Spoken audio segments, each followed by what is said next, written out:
सामाजिक वनीकरण विभागाच्या वतीने आता हे जे कार्यशाळा सुरू आहे याच्यामध्ये आत्ता आपण 2-3 जे प्रेझेंटेशन्स बघितले आणि बांबू विषयाला जे एनलायटन केलं किंवा आणखी मी थोडा एक 10 मिनटं उशिरा ढेरे साहेबांनी कदाचित सांगितलं असेल, पण मी थोडा बेसिक गोष्टींवरती बोलणार आहे.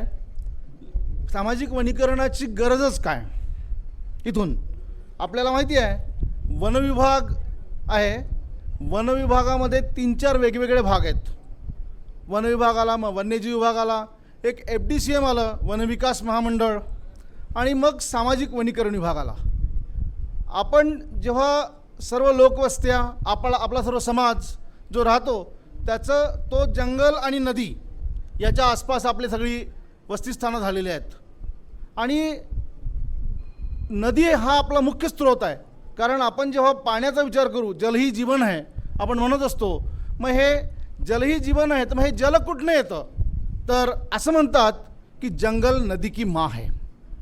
हे जे जल आहे हे तिथूनच येतं. नदीचा उगम कुठून होतो, तर कुठेतरी डोंगर आहे त्याच्यावरती जंगल वाढलेलं आहे आणि मग त्या ठिकाणून जे काही स्रोत येतं, पाणी उतरतं आणि मग ते गोळा झालं की मोठा झालं की प्रवाह तयार होतो आणि मग पुढे जाऊन त्याच्या बाजूला लोकवस्ती आरंभली जातात किंवा आतापर्यंत संस्कृती बसलेली आहे. कोणी एके काळी आपण सर्व वनवासी होतो, जंगलवासी होतो. आपण जर चित्र पाहिलं तर आपल्या लक्षात येईल की आता नंतरच्या काळामध्ये माणसाचा विकास म्हणायचा की विनाश म्हणायचा हे तुम्ही ठरवायचं आहे. कारण माणसाच्या विकासाच्या संकल्पना बदलल्या. आम्ही विकास म्हणजे काय, तर भौतिक विकासाला आम्ही विकास समजायला लागलोत. आणि हा विकास करत असताना खऱ्या अर्थाने ज्याच्यावरती आपलं जनजीवन अवलंबून आहे, ज्याच्यावरती आपलं आयुष्य अवलंबून आहे, अशा बेसिक 4 स्तंभांना विसरलो. तर त्या स्तंभांची आठवण करून द्यावी म्हणून गेली 30 वर्ष आम्ही निसर्ग विज्ञान नावाच्या एका ऑर्गनायझेशनच्या माध्यमातून काम करतो. आमची संकल्पना आहे की निसर्गाचा न करता रास विज्ञानाचा करूया विकास.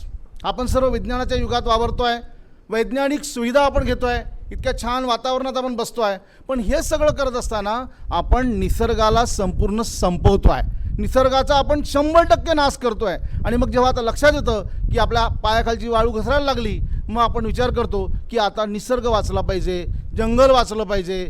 आणि म्हणून ते टिकवायचं असेल तर मी म्हणेन की जल, जमीन, जंगल और जानवर इसी पे है जनजीवन निर्भर. हे जी सिव्हिल सोसायटी आहे, हे जे जनजीवन आहे, हे 4 स्तंभांवरती निर्भर आहे. मला जर सुखी जीवन जगायचं असेल, शुद्ध हवेत राहायचं असेल, शुद्ध पाणी प्यायचं असेल, शुद्ध अन्न खायचं असेल, तर मला जंगलाची गरज आहे. कारण शुद्ध हवा, शुद्ध पाणी, नव्या युगाची संजीवनी. तुम्हाला जर संजीवनी पाहिजे असेल तर शुद्ध हवा. आपण बॉटलमध्ये 20 रुपये लिटरनी पाणी विकत घेतो, खेड्यामध्ये 20 रुपये लिटरनी दूधही विकत घेत नाही. ही परिस्थिती आहे. तर किंवा दुष्काळ, सगळीकडे पाणी नाही हे ओरडतो आपण. का पाणी नाही, कारण जंगल संपलेलं आहे. आम्ही तिथे म्हणत असतो की जर तुम्ही जंगल वाढवलं, लावा झाडं, जगवा झाडं, दुष्काळाचं सुटेल कोडं. तुम्हाला दुष्काळाचं कोडं सोडायचं असेल तर झाडं लावा लागेल, झाडं जगवा लागेल. मग बांबू लावा, वाटेल त्या लावा. आपण शेती करतोच ना. शेती का करतो, कमर्शियल बेनिफिट्स आहे म्हणून करतो. आपल्याला कॅश क्रॉप पाहिजे असतं म्हणून करतो. पण ही शेती करत असताना आपण त्याच्या बांधावरचे झाडं सर्व तोडून टाकतो. आपण पाहिलं असेल, मी पण शेतकरी आहे. लहान वयापासून शेतीच्या बांधावरती अभ्यास करून इथपर्यंत आलेलो आहे. आपण आज जर परिस्थिती पाहिली तर आपले शेतं अक्षर सरसपाट सरळ असतात. पंजाबमध्ये आपण पाहिलं तर जशी शेती एकदम समतल शेती असते, तिथे लोक काही कुठे करत नाही, फक्त कॅश क्रॉप घ्यायचं, त्याच्यावरती इन्सेक्टिसाईड, पेस्टिसाइड्स काय ते वापरायचे, जास्तीत जास्त उत्पादन घ्यायचे, त्याचे बेनिफिट्स काय असेल ते आपण अनुभवतो. आज पंजाबमध्ये आम्ही ज्या वेगळ्या पद्धतीने विकास करत होतो तो विनाश झाला आणि तिथे आता आजकाल एक स्पेशल ट्रेन चालते. तुम्ही जर तिकडे भटिंडा तिकडे गेलात तर कॅन्सर, म्हणजे लोक तिकीट घेताना म्हणतात की कॅन्सर ट्रेनचं तिकीट द्या. एक ट्रेन सरळ कॅन्सर ट्रेन म्हणून पंजाबमधनं जाते आणि तिथनं हजारो लोक जातात. का, तर या केमिकल आणि या सगळ्याच्या नॅचरल प्रोसेसला ब्रेक केल्यामुळे. तर ही नॅचरल प्रोसेस जर आम्हाला संगोपन करायची असेल तर आम्हाला जल, जमीन, जंगल आणि जानवर. आता जल आपण बघतोच आहे, जल आहे तर जमीन आहे, जमिनीमध्ये जंगल आहे आणि वन्यजीव असेल. मग वन्यजीवामध्ये अगदी वाघापासनं मधमाशीपर्यंत सर्वांचा समावेश आहे. इन्सेक्टिसाईड पेस्टिसाईड्समुळे मधमाशा गेल्यात, त्याच्यामुळे पॉलिनेशन प्रोसेस बंद झाली, मग त्याच्यामुळे उत्पादनाचा स्रोत कमी झाला. मग स्रोत कमी झाला म्हणून आपण वेगवेगळ्या याच्या दुकानात जाऊन, केमिकलच्या दुकानात जाऊन तिथून ते फ्लोरा येण्यासाठी औषधी घ्यायला लागलो, पुन्हा विष पेरायला लागलो. ती सगळी जी चेन आहे ही कुठेतरी थांबली पाहिजे. आणि मग वनविभागाला असं वाटायला लागलं की समाजाच्या सहभागाने, डेरे साहेबांनी तुम्हाला शेवटी सांगितलं की सामाजिक वनीकरण कशासाठी आहे. समाजाच्या सहभागाने वनाचं व्यवस्थापन कसं केलं जाईल, वन चांगल्या तऱ्हेने कसे वाढवलं जाईल. मग आता समाजाच्या सहभागाने कसे होईल, तर आपल्या क्षेत्रामध्ये म्हणजे फॉरेस्ट सर्व्हे ऑफ इंडियाच्या अभ्यासानुसार 20% जंगल शिल्लक आहे. 20% जंगल शिल्लक आहे आणि जवळपास 3.14 किंवा 3% लोकांचं हॉर्टिकल्चर्स, फलोत्पादन असेल, बाकी असेल अशा वनस्पती आहे. आणि मग अशा याच्यामध्ये 23% झालं. आपल्या पॉलिसीनुसार 33% पाहिजे. 9पासून 10% इतकं जंगल कोण उभं करेल. मग हे जंगल कुठे उभं करेल आणि ते जंगल उभं करून त्याच्यातनं रोजगाराची संधी कशी मिळेल.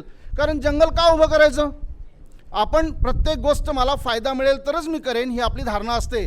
आपण कोणतीही गोष्ट शौक म्हणून करणारे खूप कमी लोक आहेत. आमच्यासारखे पांढर पैसे जे शहरात राहतात, पगार कमवतात, काही फार हे नाही आहे, ते जाऊन ॲब्सेंटी लँडलॉर्ड शेती करतात, बुडलं तर बुडलं, नाही तर जे आलं ते आलं. पण जो खरा हाडाचा शेतकरी आहे, ज्याचं जीवन त्याच्यावरती अवलंबून आहे, तो पैसे मिळाल्याशिवाय करणार नाही. मग त्याला पैसे कसे मिळेल याचा आम्ही जर विचार करायला लागलो तर मग सामाजिक वनीकरणमध्ये वेगवेगळ्या संधी आहेत, त्या आपण शोधल्या पाहिजे. मग त्या शोधायच्या असेल तर त्याचं नुसतं वनीकरण म्हणजे झाडं लावून बघणार नाही, तर त्याचं मार्केटिंग झालं पाहिजे. आणि ते मार्केटिंग केल्यानंतर पुढे आपलं लाईव्हलीहूड जे आहे, आपली जी उपजीविका आहे ती साधता आली पाहिजे. आणि ह्या सर्व गोष्टी जर आपल्याला करायच्या असेल तर मग हा एक विभाग जो आहे सामाजिक वनीकरण, कधी तर म्हणजे आता समाजाचं वन संवर्धनासाठी किंवा वन विकासासाठी सहभाग, लोकसहभाग म्हणून सामाजिक वनीकरण हा त्यातला महत्त्वाचा दुवा आहे. अन्यथा FDCM किंवा बाकीसारखं झालं असतं. आणि म्हणून ह्या गोष्टी करायसाठी ज्या वेगवेगळ्या समित्या स्थापन झाल्या आहेत, त्याच्यातही समित्या स्थापन झालेल्या आहेत. वनविकासाच्या संदर्भामध्ये संयुक्त वन व्यवस्थापन समिती तयार झाली. नंतर जर ती वन्यजीव अभयारण्याच्या काठावरती असेल तर विलेज इको डेव्हलपमेंट समिती तयार झाली. आता प्रत्येक गावांमध्ये जैवविविधता व्यवस्थापन समिती तयार झाली.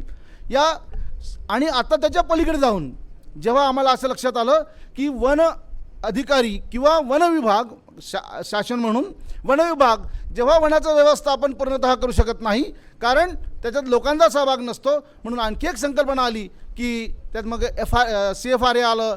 नंतर आता पुढे जाऊन आता ग्रामवनाची संकल्पना आली की तुम्हीच जंगल राखा, तुम्हीच फायदे घ्या. तर या सर्व गोष्टी जर एकत्र आणल्या आणि आपण विचार केला तर खरंच जंगल वाचलं तर आपण वाचू, जंगल राहिलं तर आपण राहू. आणि विकास जर करायचा असेल, शाश्वत विकास करायचा असेल तर तुम्हाला जंगल आणि शेती दोन्ही एकत्र करावे लागेल. अन्यथा आपला विनाश हा अटळ आहे आणि तो होऊ नये म्हणून आपण प्रत्येकाने विचार केला पाहिजे. आपण शेतकरी म्हणून आपल्या बांधावरती जिथे जशी जागा असेल, जिथे ज्या प्रकारचं झाड लागू शकत असेल, तज्ज्ञांच्या सल्ल्याने तुम्ही काय पण करा, बांबू लावा, निलगिरी लावा, साग लावा, आणखी वेगवेगळ्या गोष्टी आजकाल यायला लागल्या आहेत, त्या सगळं करा आणि आपला विकास साधा. मला अतिशय कमी वेळामध्ये आपल्यासमोर बोलायची संधी आयोजकांनी दिली. मनोगत खरं मला बोलण्यापेक्षा आपल्याशी संभाषण करायला आवडलं असतं, भाषण मला आवडत नाही, पण तरीसुद्धा त्यात जे काय मला मांडता आलं त्याच्याबद्दल मी आयोजकांचे आभार मानतो आणि आपल्या शब्दांना विराम देतो.